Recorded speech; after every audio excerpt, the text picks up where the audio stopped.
So, I'll address some of the questions that were brought up, or the issues or the topics that were just brought up. And we'll add a little bit, because last week we talked about some of the quotables or the noteworthy parts of the teachings of Christ consciousness, as some of Jesus's teachings, which I've never done out of a Bible like that. I just go off, riff, whatever. But for the first time, I cracked open the Bible at the pulpit. I quote the Bible. I use the Bible as a teaching on the Vedas and whatever else. But it's the first time we kind of said, let's look at a chapter, a couple chapters. Remember that? Good stuff. I'm going to do that also and address some of the questions, that were brought up here this morning. And I appreciate such good feedback. That kind of inspired me to let's go a little further with that material. But so this is, from Luke. We'll do, what did I do last week? Chapter 6, I think. So we'll do a few chapters condensed and weaving in the questions that were asked. So, it's an interesting thing, the time we're living in. And there's always interesting cycles, whether you lived in the 20s or the 1800s or the 3000 BC. There's challenges that befall mankind. But none of this is God's will. None of this was ever God's will. You hear the 23rd Psalm that was just shared. You didn't hear, the Lord is my, fear. The Lord is out to get me. The Lord is my shepherd. I shall not want means I don't have any needs. I don't have to work so hard. So where's that? When you're watching the news, where's the Lord is my shepherd? Everything's chill. He leadeth me beside still waters. He restores my soul. Where's that? See, that was King David when he was going through the dark night of the soul, which the world is going through right now. And by the way, thank you for wearing masks when you feel like you need to wear a mask. Thanks for getting vaccinations if that's what you feel like you need to do. Don't let yourself get conflicted. Don't get vaccinations that you hate getting. It won't go well. Don't not get vaccinated when you really think you should. No more duality. No more fighting with yourself or others. To thine own divine self be true. The Lord is my shepherd. Everything's fine. He leadeth me beside the still waters. Oh my God, look at all the unstill waters. Look at the storms. That's in Luke, as well, the other scriptures too, but, Gospels. But look at the storms. Where is He leadeth me beside still waters. He restores my soul. King David was going through the dark night of the soul. He was just being beat up from left and right. And yet, in the Psalms, he's saying, even if I'm in war, in battle, bodies will fall to my left, bodies will fall to my right, and I'm still fine. Switch gears to the Gita and hear Krishna saying to Arjuna, just fire away, man. Just go. As long as you're being true to yourself, Arjuna, you're doing the right thing. Always do the next right thing. Ride in, go for it. Do what you believe is right. Speak up for what you believe to be true, but not your ego to be true, what your soul knows to be true. How do you know? Sometimes you're speaking up against family, and sometimes that's your ego fighting with them, getting back at them. And sometimes it's spirit. How do you know which one is which? When you feel peaceful. That one gets complicated because there's a lot of psychopaths that go, I'm totally feeling peaceful. And they've ruined everybody else in the room. Well, if your actions are making everybody else want to take their own lives, probably you weren't coming from spirit. Okay? Your presence should be good here, but it should also create a wave in a room. It won't always, but it generally should bring peace. If you're the god or goddess of peace or joy or happiness, that's what people should feel in the room. If an angel appeared right here and you saw, poof, the wings and the glory of the angels, and they're glowing with light, and you just feel the countenance of just, oh my God, look at the peace. Look at that archangel or angel. What would you be feeling? You wouldn't be like, Can we have another one? This one's annoying me. There would be this wonderful vibe. That's how people should feel when you're in the room. Most of the time. There are times when Jesus walked in a room and people didn't like it. That's the exception to the rule. Because sometimes you're needing to be a presence that annoys.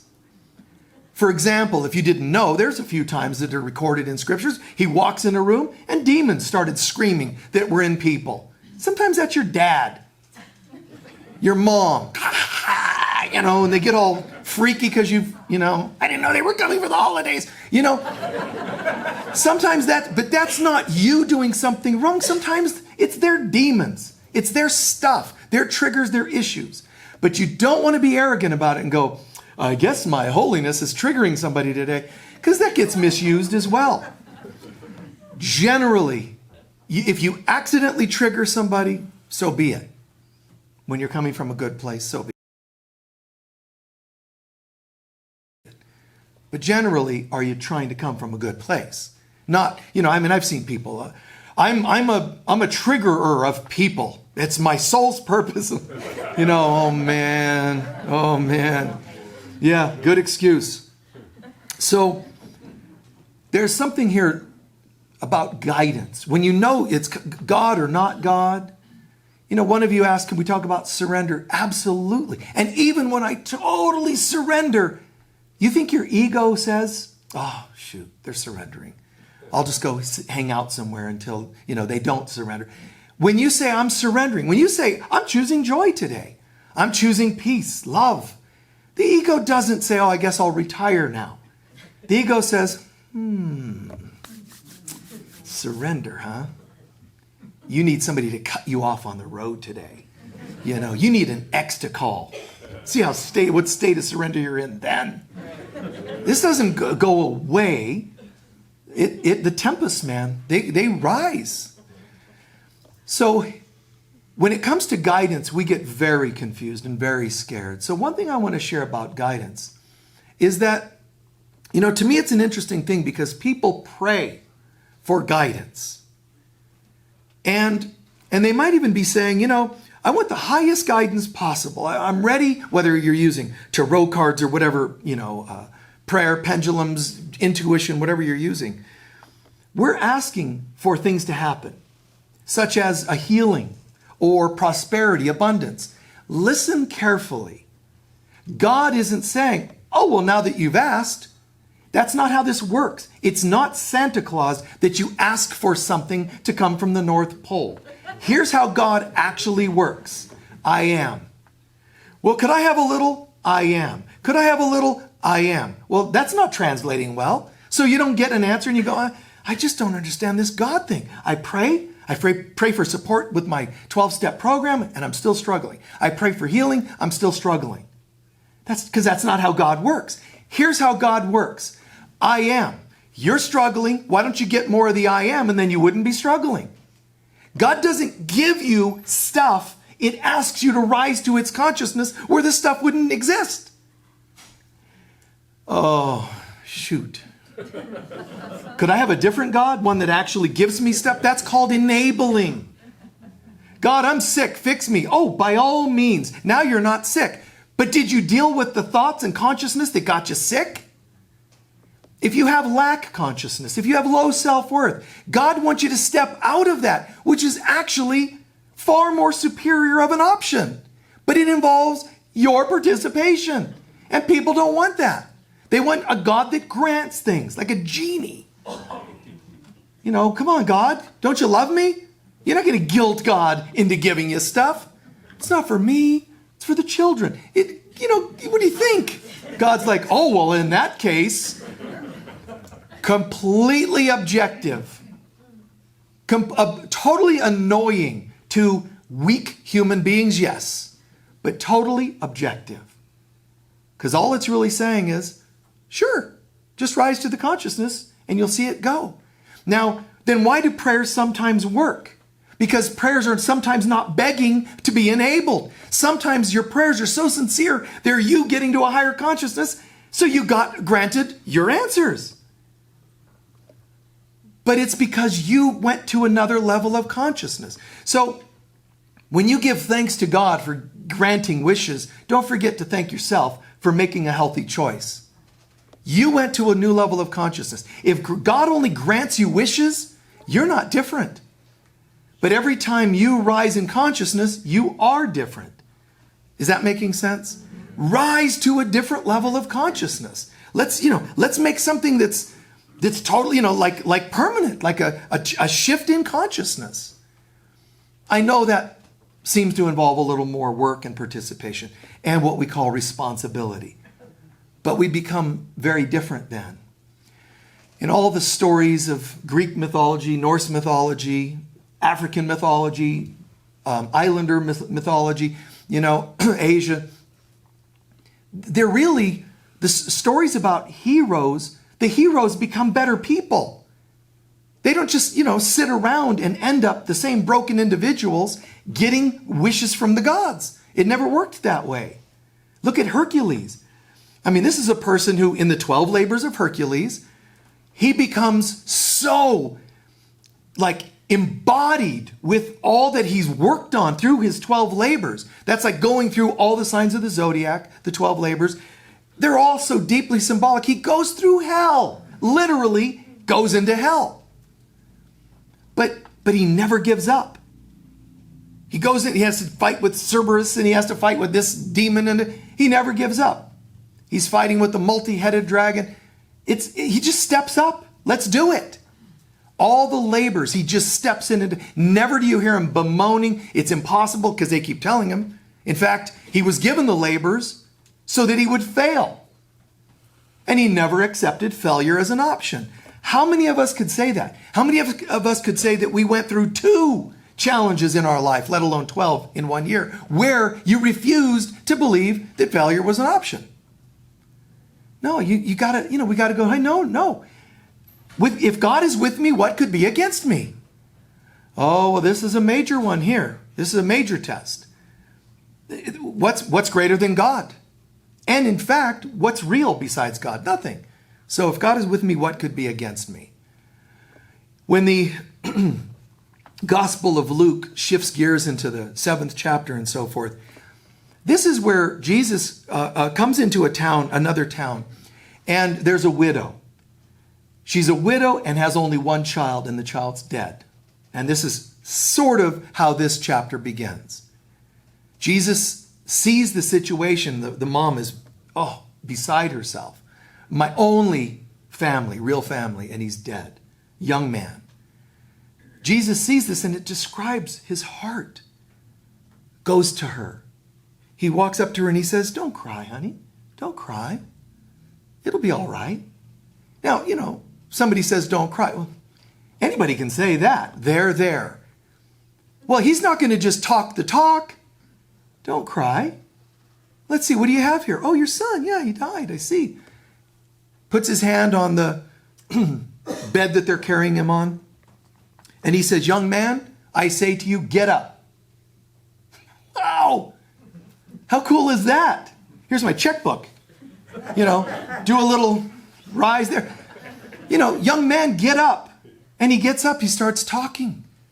And everybody's going, we think this is amazing. He's a man of God, and he's here. God has sent him to help our lives. And that's a good perception, because they didn't just marvel at an event over there. They owned that this is also for all of us. That's important. Whenever you see wonderful people doing wonderful things, saying wonderful things, remember, how does that affect me? Not in a greedy, selfish way, but I mean, how can I integrate that? Oh, look, she got a miracle. So can you. Well, no, because I don't have any dead loved ones that he can raise. That's not the point. It's about consciousness. When they talk about Jesus raising people from the dead, who's he talking about? The dead one in the story?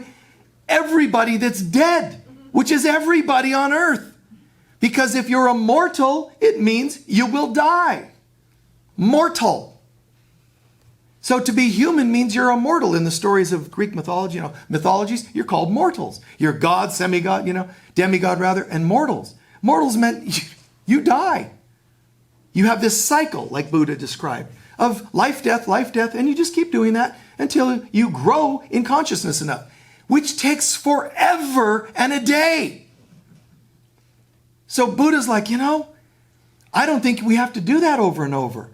People, of his tradition at the time said, this guy's bad. He's going to ruin our beliefs, our church, because we believe you have to reincarnate till you become perfect. Well, Buddha's like, I don't have that kind of time, people. What's wrong with you? Why do you want to incarnate 10,000 times? Really? Really? And you think that in that 10,000 times you're not going to slip again and cause another lifetime? It's impossible. I know that a few people made it through, but guys, how many trillions of people ever existed? And you have a handful that ever woke up. Not good odds. So Buddha's like, in one lifetime, follow what I'm telling you and you can wake up because I got it. He didn't get the universal consciousness, but he got the global awakening consciousness. He got it. And then Jesus says in A Course in Miracles, you can do it in a year. He trimmed down Buddha's plan of a lifetime. You would think everybody on the planet would go, I want that. No, they run from it. They hide from it. And that's what people do. It's sabotage.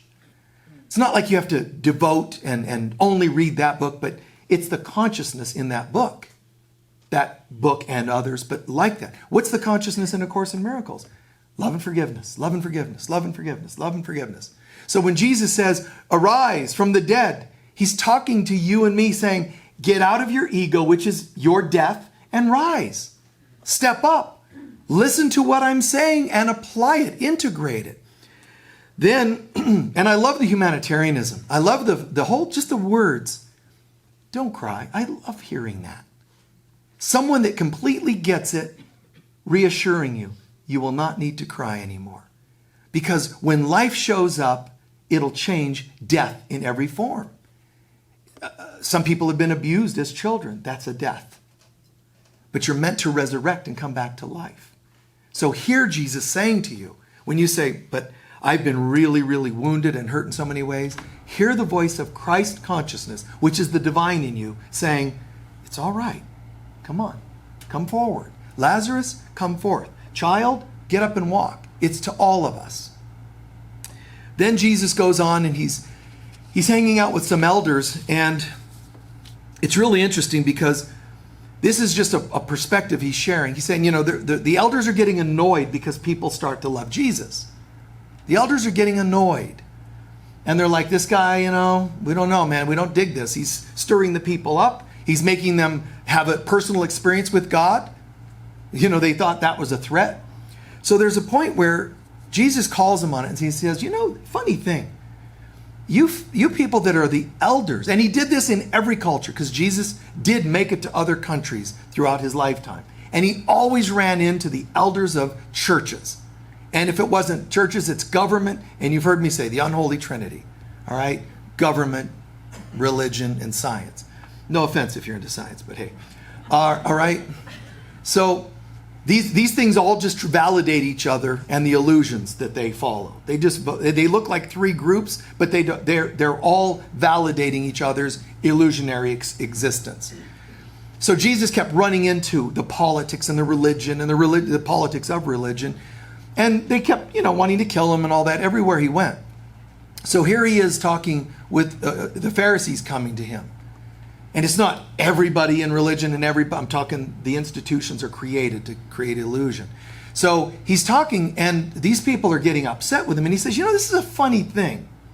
Because John the Baptist, you said he was possessed by demons because he refused to eat meats and he refused to drink wine, which was because John was an Essene. And the Essenes did abstinence like that. So he said, you said he was possessed. I'm sitting with you people. I'm having wine and bread. And you say I'm a glutton. Now, why did he point this out? Because he says people that are in their heads love to fault find. If I do this, you're going to not like me. If I do that, you're going to not like me. So what is he telling? If this is advice to you, guys, your family, your friends, or whomever, you're never going to make them happy. Just be happy. And they're going to hate you for being happy. So be sad.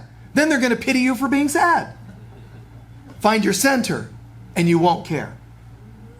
And this And this was important that he point this out, even though, again, it was, a bit annoying to them. And they kind of laughed it off like, no, that's not us at all. It's totally them. And it's totally the way people are in this world. They're going to fault find. So then comes that moment where to one of the Pharisees, they say, Jesus, would you come and have dinner at my home? And he says, sure. He goes to have dinner at his home. But an interesting thing happened, because a woman that in the Bible is called a sinner. This is where you hear about the conversations about Mary Magdalene coming into the story. The woman with the alabaster jar. So some woman comes in with oil to anoint Jesus. She hears that Jesus, she's heard him, she's watched him speak. Her soul, whoever she is, to me, it's me. It's you. Our soul. When we hear Christ consciousness, something in us goes, oh my God, this is real. Right? The head's going to go, let's find fault. Just talked about that. But the heart and soul says, oh my God. And so I love the vulnerability of this woman, whoever she is, the vulnerability of her saying, I'm going to go. Go where? He's in the Pharisees' home. The Pharisees say sinners they can't come near you. They can't come in your home. They're sin. They wouldn't even allow Romans in their home. Everything kept so pure in the external sense. Not in here, but externally. They follow ritual of, sinners aren't allowed. Well, this woman, whoever she is considered a prostitute living in their town. And how do they know? Because they all slept with her. I mean, come on, right? They're like, oh, last Tuesday, wow. They didn't expect her to show up in their house. Because having the wife next to that girl, it's like, she might find out. They might get to talking. How long have you known him? Oh, every Tuesday. This isn't going to go well. So the Pharisees are getting kind of anxious. She walks in. She doesn't see them. People in their head, they hate being ignored by people in their heart. People in their heart just go, I'm going to do what's right. No. They're over here. Like the parting of the sea, man, just get out of the way. She walks in. There's only one person she's come to see. Your soul should be that dedicated to reaching Christ consciousness. I don't care about my thoughts, my head, my doubts, my fears. I'm going. So she goes over to Jesus. She bows to him. These are things that were to the customs of the time. So you understand, it's not like some of it was original on her part. She puts her head to his feet. Her tears are falling on his feet. She's drying his feet with her hair. I mean, it's not that was the custom, but anointing each other. Kissing was a custom when you saw people. So she's kissing his feet. Guys, try to feel what I'm saying. Try to feel what must be in the soul of that person that says, right now I have nothing to give but what I'm feeling. And this is what I'm feeling. She bows and cries to it, and anoints his. This is amazing stuff. I've had things like this happen where the people in their heads aren't going to quite get it. They're wondering, that's odd behavior. And sometimes things are going to seem odd in the world. One of maybe the first year I was here, I'm doing a talk, and some young gal from the back of the room, she actually crawled up onto the stage and laid there for the talk. Now people are like, ooh, weird, what's on? All the thoughts. I just continued the talk.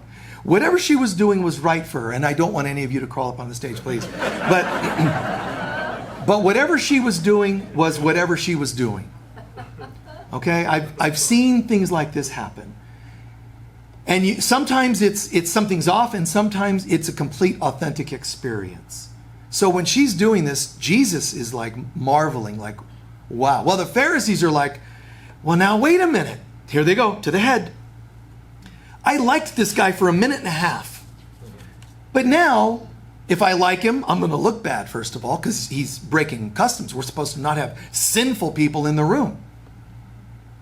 So Pharisees, they're pointing out in Scripture that one of them is saying, and they say amongst each other, if this guy was really what we thought, which was kind of like a prophet or somebody amazing, he would know that she's a sinner and she shouldn't be here. Jesus can always pick up on their thoughts. And he says, you know what? I know what you're thinking. But you know what? The custom is to wash the feet of your guests. Or the custom might be to anoint your guests with oil. He says to the Pharisees, these are rules and laws and customs you guys are well aware of. Did any of you do that? Did you wash my feet? Not even with water. She's doing it with her tears. Did you dry my feet? No, she's using her hair. Did you anoint me with oil? You did not. And she is. This person's giving everything. You gave nothing. Turns to her. Because of your faith, your sins are forgiven. Now, why is he doing that? Because he wants to forgive her. He also wants to annoy them to another level. He wants to take everything to another level. He knew it was going to bother them. Your sins are forgiven. Now they're going, he just exposed us, and he's claiming to be all powerful enough to release sins. Now they're really not liking him. But he adds to them and to her, he says, you know, I want to share something with you. He said, it's the love in her that attracted forgiveness. Love is forgiveness. The reason she's forgiven is because of the love she brought to the moment. You guys are not forgiven because you're not bringing love to the moment. Not because he's like cursing them. He's saying you don't bring love, you won't experience forgiveness. Making sense? He puts it on them. Are you in the consciousness of love? You are not being loving. Therefore, you will not be forgiven. You know, again, kind of intimidating, especially if you believe that he had, power that he apparently had, right? Then he goes on later and he shares the parable of the seeds. This is really powerful stuff, but he says, a farmer goes out and sows seeds. So long story short, some are just as you're walking, falling on the path. Some are being thrown on rocky ground. Some are being thrown in thorns. And some are into fertile ground. He's telling a parable which means parallel meanings. Here's one level of the story, just about a farmer dropping seeds around the yard, and another deeper meaning, going up higher levels. So the apostles are like, can you tell us what all that means? They weren't yet initiated in the automatic universal translator. I want to know the deeper meaning. So human beings, even as I share this story, learn to look for the deeper meaning of everything, not the surface meaning. And that alone right there takes you to another level as a student, spiritual student and all that. So they ask him to translate and he says, okay, well, just imagine this. Some of these seeds are falling, just on the path. And he's saying, if things like this happen, if some of the seeds, some of the truths that you're being taught, he's saying each category is you. Are you one of the ones that the path where the seeds are just going to get washed away? They're just kind of worthless. If you're hearing teaching now and it just goes in one ear and out the other, is that you? Or are you the hard-headed that thinks you know everything and can't be taught? That's the stony ground. What about the thorny areas? That's when you have doubts and you just can't let them go. You hear something, you go, wow, this is cool. No, maybe not. And the thorns, the weeds just choke out everything that's good that's trying to come into your life. Which one is which one would apply to you? Because there's also fertile soil. What does fertile soil in consciousness look like? I'm open. I have an open mind and an open heart. When truth drops into my consciousness, it takes root. Right? Even if I were sharing something and you totally were annoyed and didn't like this talk at all, or any talk, you should be able to sit there and even in your annoyance, I hate this guy. I don't like anything he's saying. Track it and find out who else you hated and do forgiveness on us all. And this became a holy experience. You could still turn it around. See, or are you the hard-headed? Are you going to project it on me or on somebody else? We're capable of transforming anything and everything. You could read the simplest poem and let it launch you into multidimensional consciousness if you are ready for that, if you have the fertile soil consciousness. So, to me, that the parable, the sower, as they call it, is just really, really cool stuff. Jesus throws in another comment. He says later on, he's saying, think about this metaphor. It's like a light. Why would you ever light a light or candle and then put it in a drawer and close the drawer. It makes no sense. Why would you and I get on the spiritual path and keep it kind of quiet? I'm not saying you're supposed to go out and preach it, but if you're a light, shine your light. When you go to work, don't just watch on Sunday and then go to work on Monday and just be annoying. If you lit your light, why would you shut it away for Sundays only? You're supposed to get the, candle, yourself, your soul, lit, and then bring it to do what? Illuminate the lives of others. What does light bring? Warmth.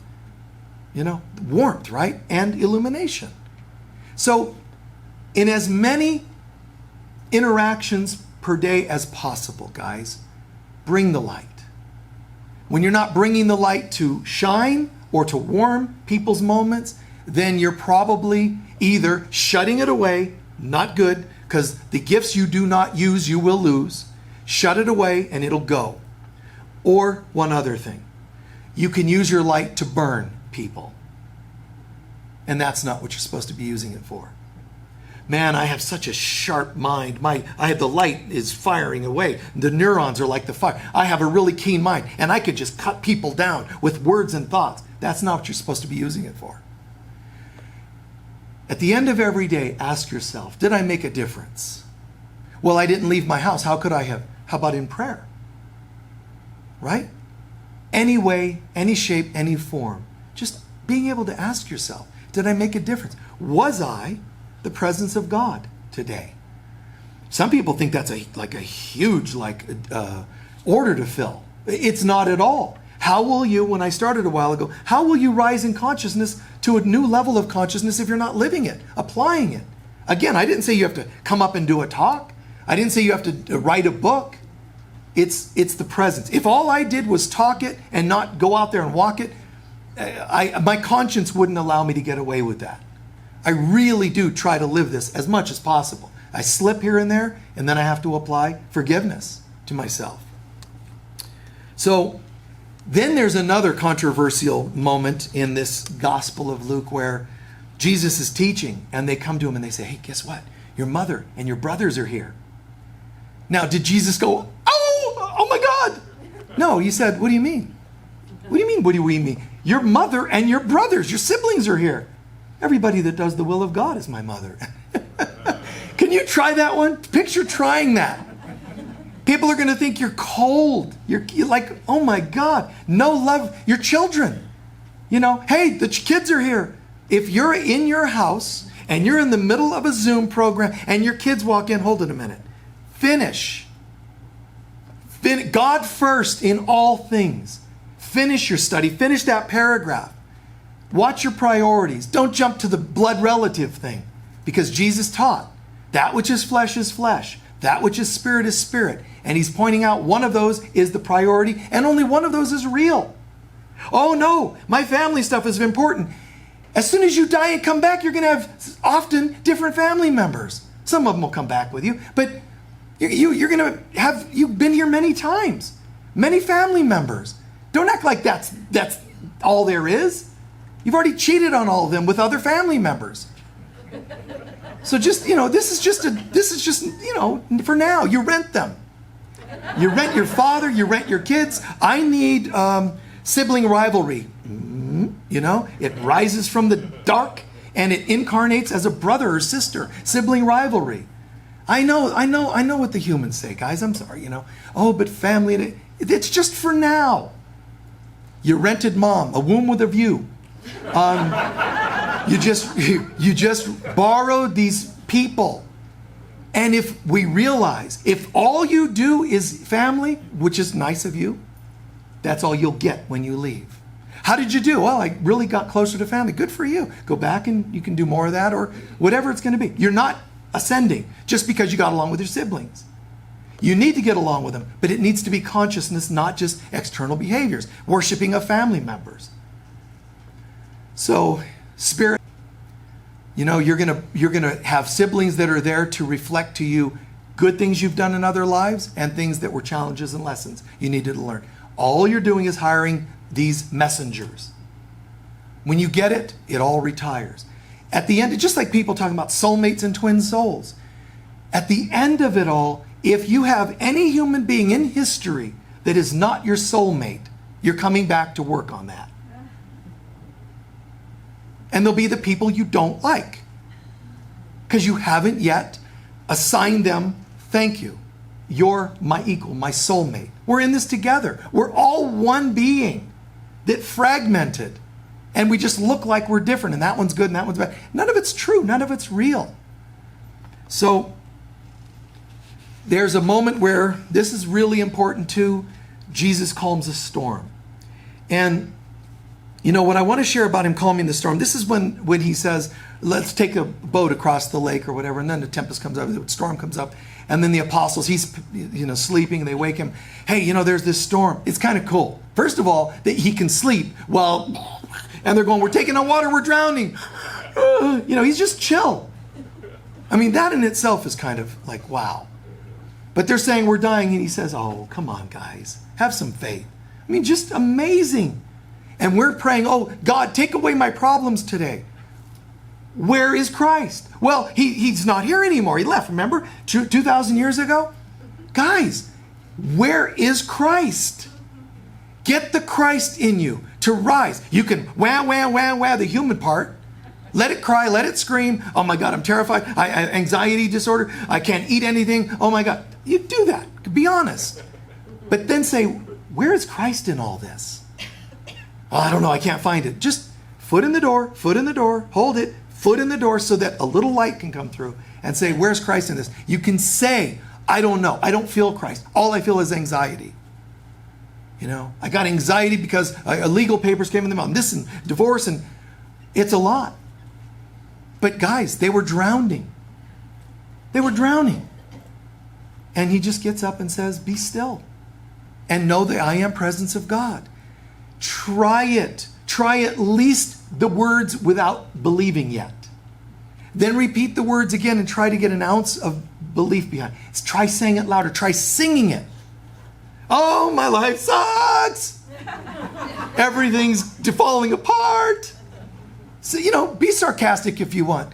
But end it with, however, the Lord is my shepherd, and I shall not want, and it walks me beside still water. Say something that is inspirational, and it'll start, like Moses, parting the sea.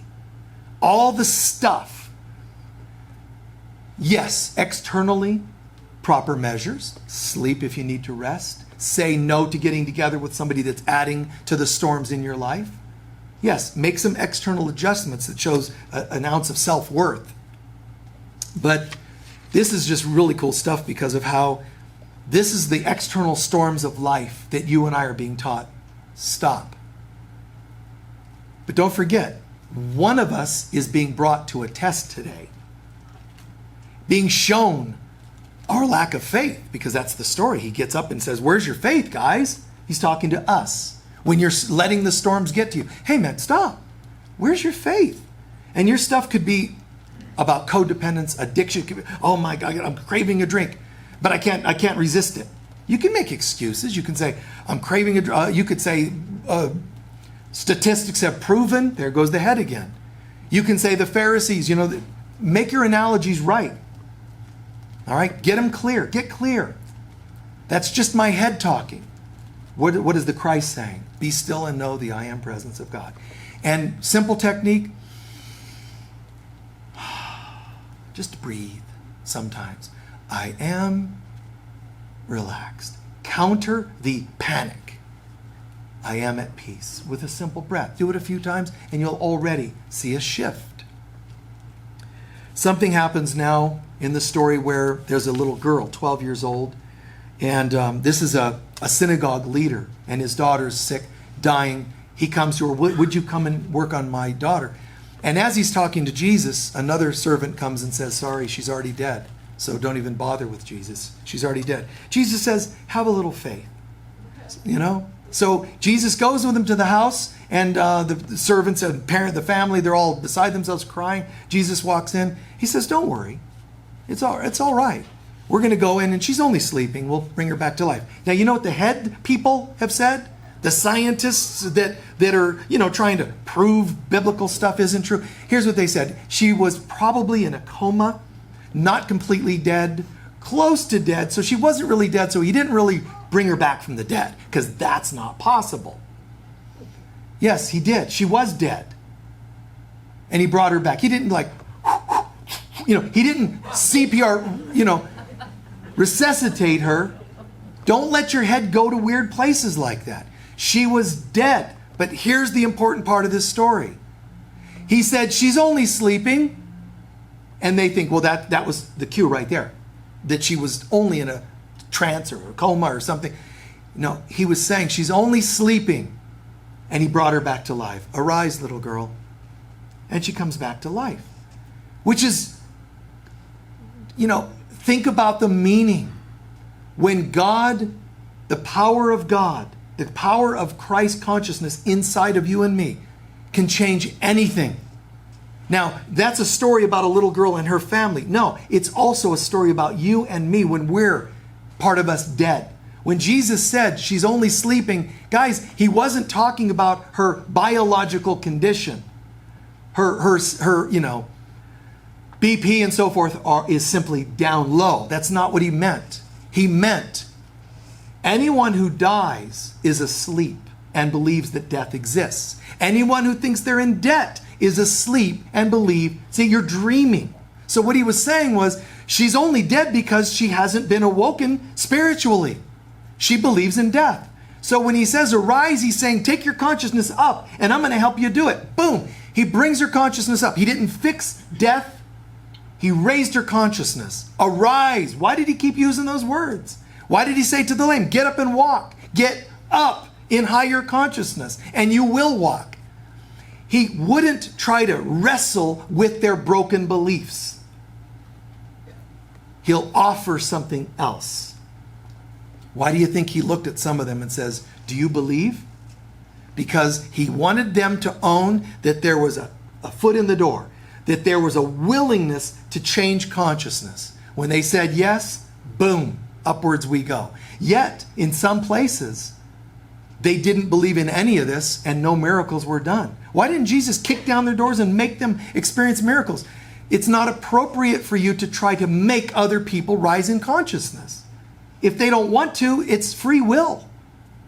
You can be an example. You can offer it as examples, words, comments, the seeds.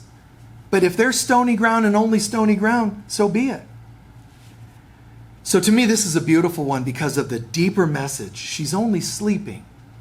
So imagine if you have a problem and you were talking to Jesus. I've got this issue with this bill I can't pay. And Jesus says, that's because you're sleeping. What do you mean I'm sleeping? I'm wide awake. I'm looking at my checkbook. The bill's here. I don't have the funds. You're sleeping, meaning you don't yet believe in this level of consciousness where you're awake. And you would just say, bills be gone. In God, there is no debt. There is no lack. And I'm calling in the presence of God, and therefore, there can be no lack. Suddenly, it's a bank error. Suddenly, a check comes in the mail to fill that. It's fantastic. It shifts in consciousness. Then, there's a part where Jesus, this is the last couple parts I'm going to cover from this, but there's a part where Jesus is sending out the apostles. He's saying, look, I've been teaching you guys for a while now. Now I want you guys to go out, spread the word. He gives them the power to cast out demons. He gives them the power to heal at a spoken word and also to sort of teach about the consciousness of God. So he says, you guys are going to go out there. But what else does he say? Some of you may know, don't bring a backpack. Don't bring even a change of shirts. Bring no money. Bring nothing with you. And that confuses a lot of people. Obviously, part of it was to help them work on their faith. Well, wait a minute. You just said, go to the airport, don't bring your passport, don't bring your COVID letter, don't bring any kind of a plane ticket. It happens. It happens all the time, miracles. But it's the faith, it's the consciousness level that isn't there to see. Guys, money does grow on trees. But the world tells you it doesn't. So, and I've had that happen. When we had, I think it was the 9/11 situation, I was on tour in the Northeast. And the same thing happened. It was like this complete shutdown at the airports. And it was kind of Like, what am I going to do? Like, I'm on tour. I've got a flight to catch to get back to the West Coast and all this. And it can't happen. But where am I going to go? So somebody's saying, well, you can't go to the airport. The airports are closed. I mean, they're not letting flights and all that for a couple days maybe. I said, well, I got to go somewhere. So I went to the airport. And there were lots of people sitting around. They couldn't get anywhere. Swear this happened. And I thought, there's no electricity in the airport. Oh, this was the big blackout in the Northeast years ago. No electricity. So they couldn't print tickets. They couldn't, nothing. So so I got all my stuff. I saw long, hundreds of people in the lines waiting at the ticket counters if the power's ever going to come back on. So people are just camping out in line. I just walked, passed through the line. People moved, went through the line, over to a kiosk and printed a ticket. I don't know why it worked. The kiosk worked and people are like, what's up with that? I left and went in the gate, only one. TSA, okay, we'll just pat them down. We don't have any electronics to put them through the machine and all that. So they're going, how did you go? I don't know. Okay, they go, the gate's down there. I go to the gate and, I'm the only one there. I swear, I'm the only one there. And, some of the flight attendant or somebody walks by and says, why are you here? I don't know, because I'm getting on a plane. But there are no flights. I know, isn't that weird? I swear this happened. And I was probably there the usual like an hour. And then a crew came up and said, well, we're going to board. We don't know how or why, but we're going to board now. And I'm like, great. I got on the plane. One other guy, I think, ended up getting on. I don't know what happened for it. That was it. There's no electricity. There's no flights. And I got on the plane. And we flew. It's all in here. It's all in here. Yeah, well, cool. Yeah. So whatever you're struggling with, remember, you're only meeting your faithless system. Your limit on faith. Any topic. Raising someone from the dead. You're not bad. It's like, wow, I did Reiki and I helped somebody's liver improve. That's good. You're up to this level. But I didn't bring back somebody from the dead because that's way over here. Don't judge yourself. Be grateful to the level you're at. And start getting prepared for more. That's all. Grateful, get ready for more. Grateful, get ready for more. And that's how consciousness improves. Don't compare and compete. That'll drive you nuts. Well, why can't I do what they did? Whether it's prosperity or whatever, we're just meeting ourselves and where we happen to be for now in terms of limited consciousness. So as it gets towards the end, Jesus starts summarizing things and says, I'm going to, and I want to say one more thing about when he said, go and don't bring shirts, don't bring money, right? Remember that part? Symbolically, what was he saying? He was saying, don't bring anything from your past. You're now going to go on the road and bring Christ consciousness or the message of the kingdom of God into the world. Don't bring backpacks. He wasn't just testing their faith on that. He was also telling them, don't bring anything of your past. It was very beautiful symbolism, isn't it? Well, but I got to bring, nothing from your past. You are going out there as a new person because he initiated them. You're going out as a new person. Go. There was a point also in here where it says, and Jesus was, because he's traveling with the apostles, it says not only was he, in some points, the apostles, the 12 they call them, were with him, it said, and then sometimes the other women that had been, helped with his work. One of them being Mary Magdalene, she's named by name in there. And it'll say, the one he cast 7 demons out of. And then there's a bunch of people going, that's not true. Magdalene was a wonderful, perfect, holy being, like a teacher to Jesus and whatever. Whatever. It's people having to inflate stories their direction. Here's the bottom line. Why does it say he cast 7 demons out of Mary Magdalene? Well, because she was possessed and screwed up. No. What it meant was he cleared all 7 of her chakras from disturbances that were, whatever they might have been. If Jesus shows up to you, tell him, cleanse 7 demons from me. Trust that it'll be a good thing. It doesn't mean you're bad and you have demons. It means, oh, absolutely. Hell, if I have 10 chakras, clear those extra 3. Clear my minor chakras. Call on it. It's not bad. Go for it. Here I am, Lord. What would you have me do? So it's not bad. It's not negative that he cleansed her 7 centers so that they're clear, so that they're capable of holding higher frequencies of light. It's fantastic. So it gets towards the end, and Jesus is kind of closing these next few chapters and this part of his touring. And a couple people say, one man says to him, I really love what you're doing, Jesus. I'm going to follow you. Jesus says, then follow me. He said, well, can I go bury my father first? He just died. Just like the family thing again. Jesus says, let the dead bury the dead. Well, what did that mean? First of all, it sounds cold, but I think it's brilliant. But what did it mean? Let me go bury my father first. Another guy goes, I'll follow you. He says, well, then follow me. And that guy says, well, let me go tell my family that I'm going to follow you and say goodbye. No. No. As soon as you put your hands to the plow and look back, he said, you're worthless. Here's where you're going. You don't need that stuff. Well, let me go bury my father first.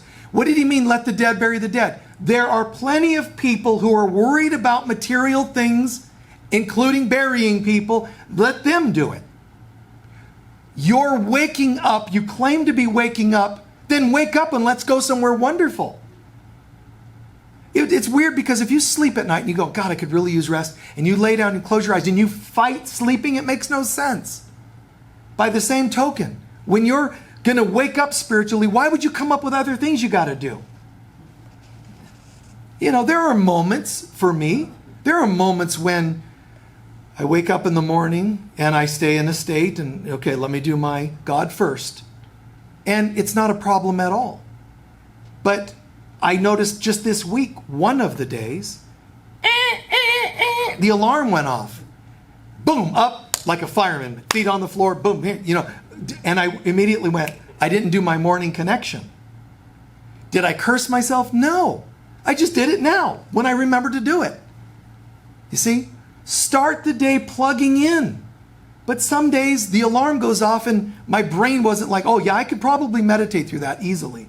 You know, I could have if I wanted to, but I just went with it. I got to go, so I went. Plug in as soon as you can. Just like people say there's a cloud, dark cloud over my head today, there's also the light of God. So just choose. Do you want the dark cloud? Then don't plug in. Do you want the light of God? You got to ask for it. You got to plug in. So, you know, he's saying, guys, you say you want God, but look at all your priorities. You know, I remember one time a lady, you know, I mean, I've heard things like this before, but somebody, oh my God, Michael, I can't wait. I'm going to come to your mastery intensive. It's going to change my life. I can't wait. And then they sign up and all. And then like a few weeks later, oh, you know what? My daughter said she wants to come and visit, so I'm not going to be able to make it. You are unworthy of the kingdom of God, to be like blunt. This would be scriptural. Don't come to my workshop. I don't want people that are going to go, but my daughter's coming to visit. You've known your daughter for 30 years and you're still not enlightened. Try something else. You know? Try something else. The distractions, the shallowness. Oh my God. If you're in your deathbed, it's a good time to find God again. Plug in. Don't say, well, I would, but I'm sick. Plug in. Plug in. You know, when you're fearful, when you've got the bills you can't pay, always find room for God. Somehow, some way, somewhere, find room for God. There's plenty of time to worry. Let the dead bury the dead. It's not just a literal, obviously, but there's plenty of people worrying. Hey, have you heard the news? No, I haven't. Don't tell it to me. You know, but the news just broadcasted. What? I remember the 9/11 thing where somebody said, hey, Michael, the first attendee showed, I had a workshop that night.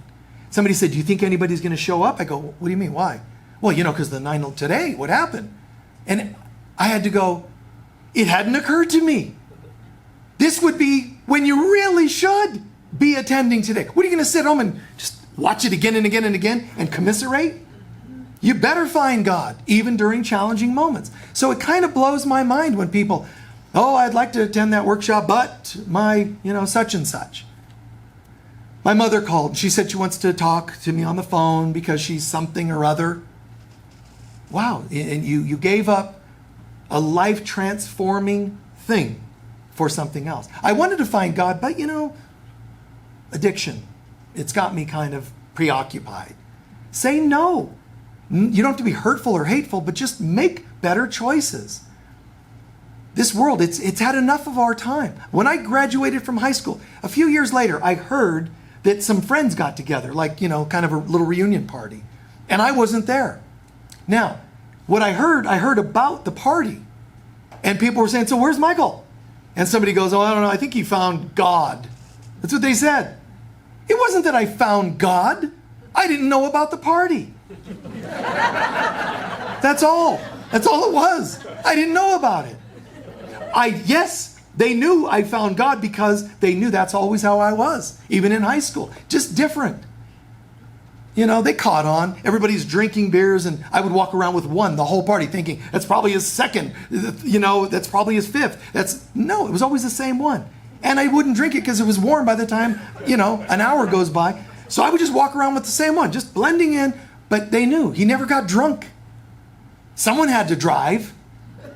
So I'd be like, you guys are all stoned, let me drive. And drive them all home. And this is an example. One party drove everybody home, and the girl who had the party, it was her car, I borrowed to drive everybody home. Then I had to take her car back. Now I brought her car back. And then I'm like, how am I going to get home? There's Michael again, walking dark of the night. I get home. Not good. Not good. My dad, oh, where have you been? He had his ways of punishing. One of them was, we had phones in our room. He ripped my phone out of the wall. I duct taped it back together so I would still have my phone. Then he came in and he chopped the cord into several pieces. Right? I swear. To make a message, no phone.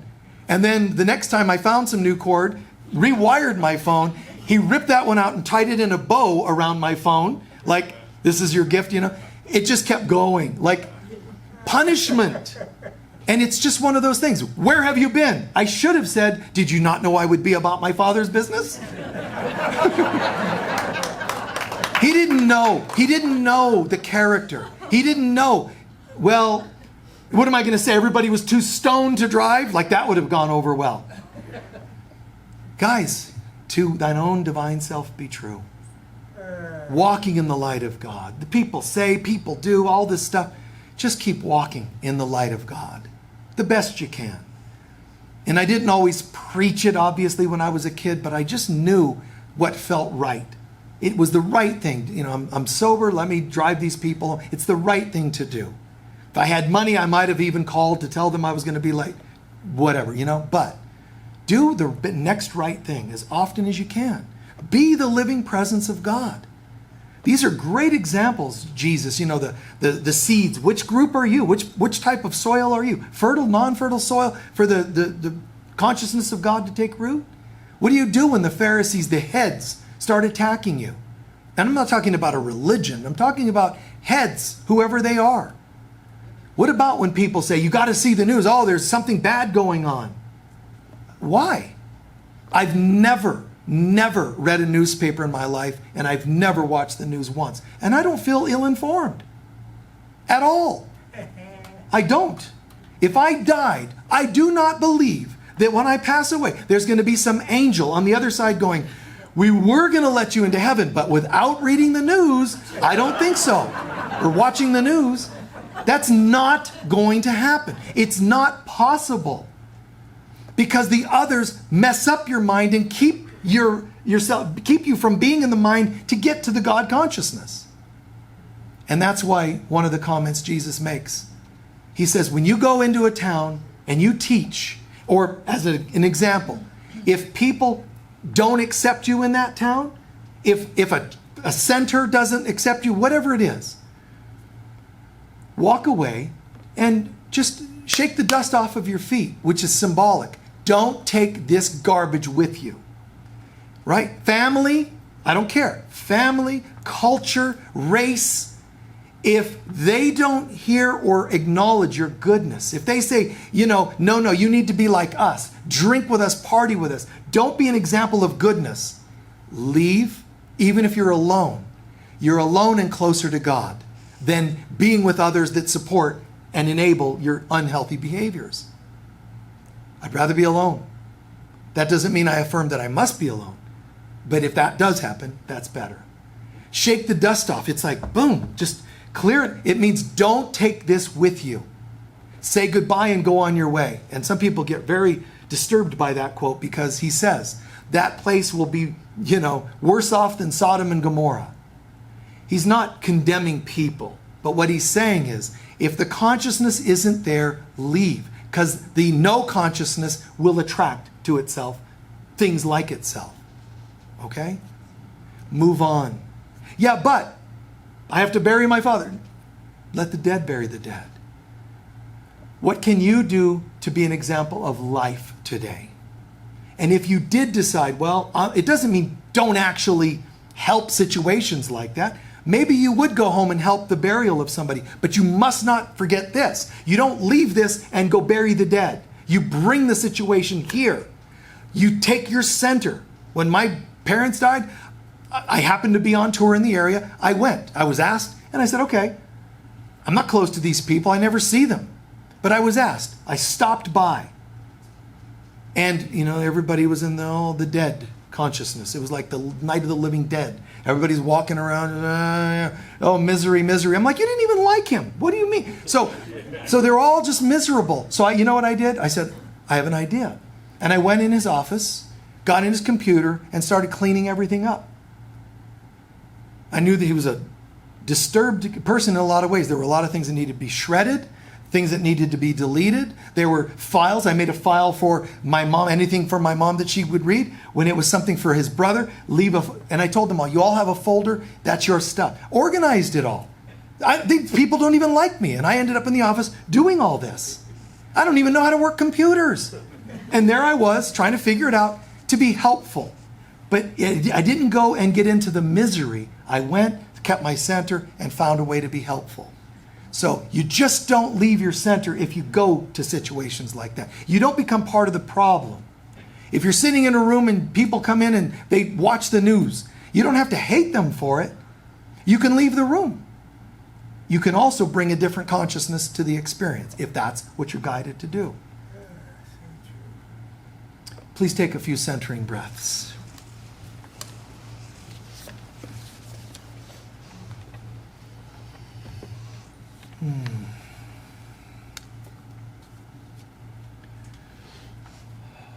When you inhale, hear the words, I am. When you exhale, hear the words, whichever you prefer. I am on the inhale. I had peace on the exhale.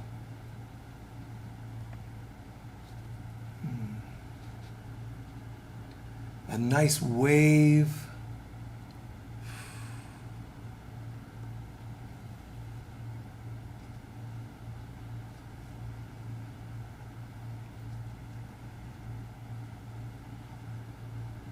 Imagine, with no effort, we're plugging in to Christ consciousness. We're plugging into the divine I am. And if your mind is real disturbed with all kinds of other thoughts and issues going on in your life, that's okay. Just find a little space of light in the center of your heart, despite it all. Centering into the light of God.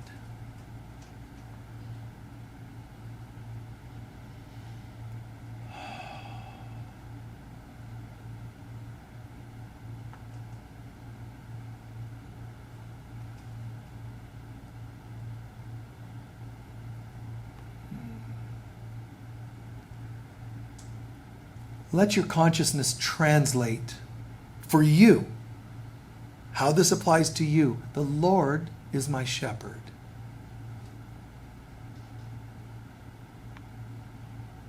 What does that really mean for you? Maybe it's God is my guide. Like that. I'm just going to use a few words. The Lord is my shepherd. What does it mean? And don't just interpret it.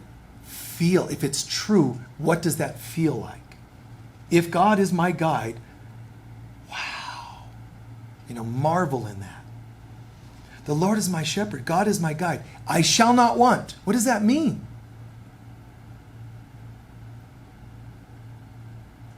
Does it mean I shouldn't have needs? Does it mean in God there are none?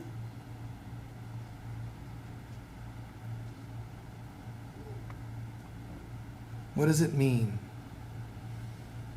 God leads me along still waters.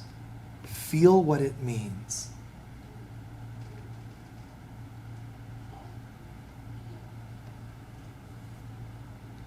He restores my soul. Feel it. Absolutely. Every time I go through tests and I center myself again, I feel restored, like resurrected. Let your imagination take you to that place so that you're seeing life and readings like this through the consciousness of Christ. And we'll close it with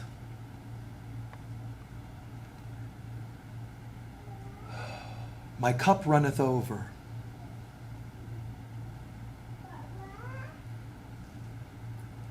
My cup runneth over, and surely goodness will come to me in all the days of my life.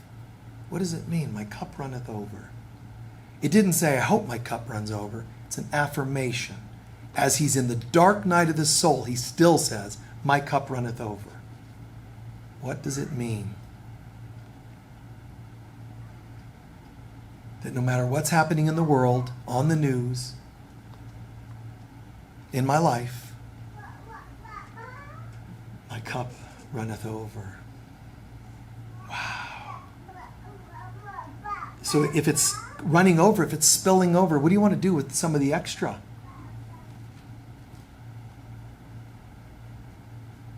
Share it. See it. See it running over to others. See an abundance of glow around in your aura. See goodness out the words that you share. It's just shining this beautiful light. I am as God created me. I will to be the Christ on earth. And so it is. Thank you all very much. Thank you. Just stretch a little bit. Stretch your back, your neck.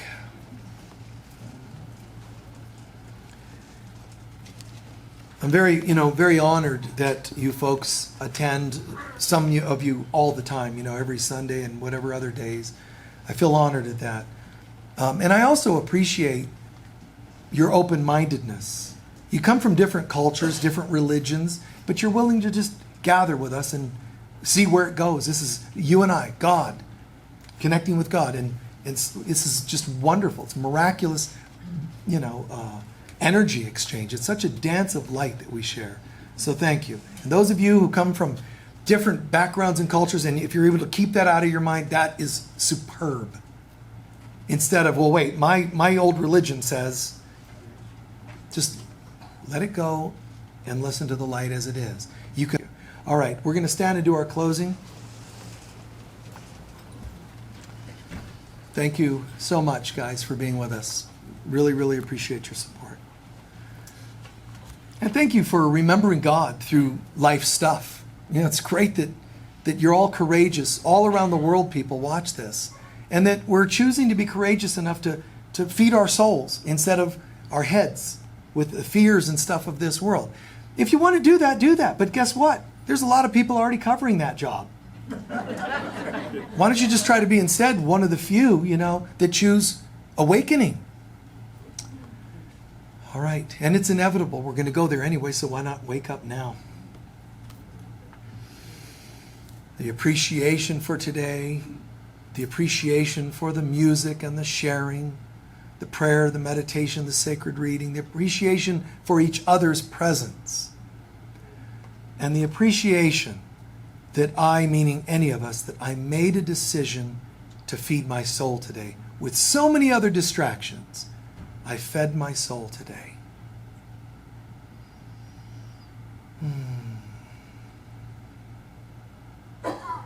The light of God surrounds us. The love of God enfolds us. The power of God protects us. And the presence of God watches over us. Wherever we go, God is, I am, we are, and so it is. God bless you all. Thank you so much for being with us.